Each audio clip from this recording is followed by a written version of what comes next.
शेवगावमध्ये जिल्हा परिषद निवडणुकीमध्ये 4 गटांसाठी आणि पंचायत समितीच्या 8 गणांसाठी एकूण 65% मतदान झालं. जिल्हा परिषदेच्या गटामध्ये सर्वाधिक लाड जळगाव येथे 71% मतदान झालं, तर बोदेगाव जिल्हा परिषद गटामध्ये सर्वाधिक कमी म्हणजे 62% मतदान झालं. जिल्हा परिषदच्या 4 गटांसाठी आणि पंचायतीच्या 8 गणांसाठी गुरुवारी मतदान झाले.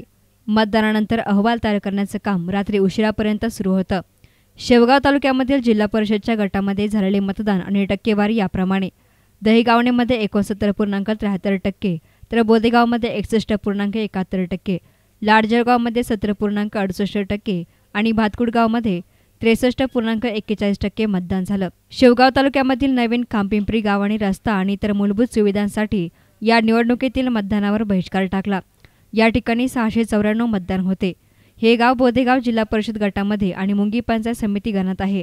येथील निवडणूक अधिकाऱ्यांनी ग्रामस्थांना मतदान करण्याचं आवाहन केलं, मात्र मतदारांनी त्यांना प्रतिसाद दिला नाही आणि कोणीही मतदान केलंच नाही. लाडजळगाव, बोदेगाव, दहिगावणे, भातकुडगावसह सर्व ठिकाणी मतदान शांततेमध्ये संपन्न झालं.